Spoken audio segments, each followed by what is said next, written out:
Good morning students. Class 4th chapter 14 शब्द भंडार। बेटा मैंने पहले जब आपकी ऑनलाइन क्लासेस हुई थी तब मैंने PT 1 में आपको शब्द भंडार में से कुछ करवा दिया था। जैसे पर्यायवाची शब्द मैंने बेटा आपको करवा दिए थे और आपको मैंने ये विलोम शब्द करवा दिए थे। उसके बाद मैंने आपके ये अनेक शब्दों के लिए एक शब्द आपके छोड़ दिए थे।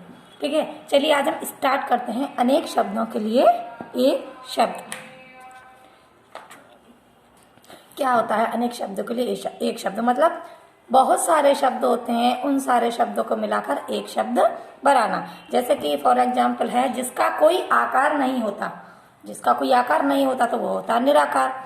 जो विश्वास करने के योग्य होता है, जिस पर विश्वास होता है उसे क्या कहते हैं? अविश्वसनीय। मतलब विश्वास करने के योग्य नहीं होता, उसे बोलते हैं अविश्वसनीय। जिसके माता पिता नहीं होते तो हम मातृ पितृहीन नहीं बोल सकते, उसको हम बोलते हैं अनाथ। तो जिस प्रकार मतलब अनेक शब्दों के लिए जो एक शब्द बनाए जाते हैं उन्हें क्या कहते हैं? अनेक शब्दों के लिए एक शब्द बनाना। जैसे इसकी डेफिनेशन है, भाषा को सुंदर रूप देने के लिए हम कभी कभी अधिक शब्दों का प्रयोग न करके एक शब्द में ही अपनी बात कह देते हैं।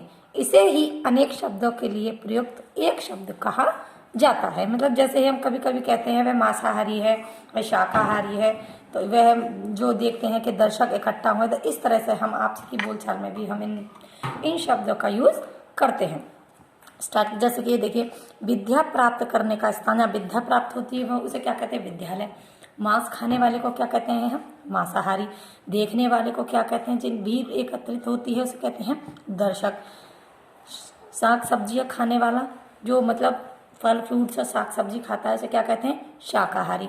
और जो साग सब्जी और मांस दोनों ही खाता है उसे कहते हैं आप सर्वाहारी। ठीक है, ये आपका क्लियर हो गया, इसमें कुछ नहीं है। इस डेफिनेशन को बेटा आप अपनी तरफ से भी बनाकर लिख सकते हैं।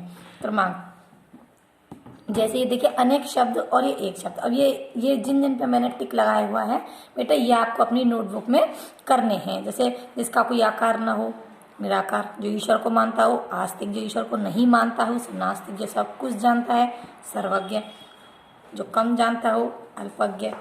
ठीक है, जो विश्वास करने के योग्य ना हो अविश्वसनीय। तो इस तरह से देखिए मैंने यहाँ पर टिक लगा दी हैं, आप इसको अपनी नोटबुक में करेंगे। ठीक है, ये है आपकी एक्सरसाइज, आप इसको फिल करने की कोशिश करेंगे।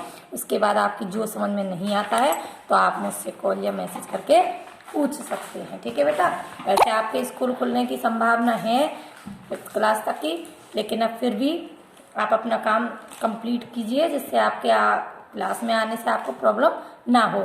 ठीक है, और आप हमें अपना वर्क, अब तो आप नोटबुक कलेक्ट कर ही देंगे हम पर, सबमिट कीजिएगा कॉपियों को।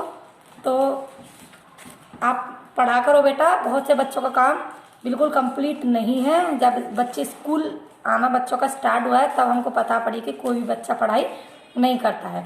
तो इसलिए बेटा जो हम पढ़ाते हैं उसे अपने नोटबुक में कंप्लीट कीजिए, अदरवाइज आपको ही प्रॉब्लम होगी। ठीक है बेटा, अगर आपकी समझ में नहीं आता है अनेक शब्दों के लिए एक शब्द बहुत ईजी है, तो आप मुझसे डायरेक्ट कॉल करके पूछ सकते हैं। ओके बेटा, थैंक यू।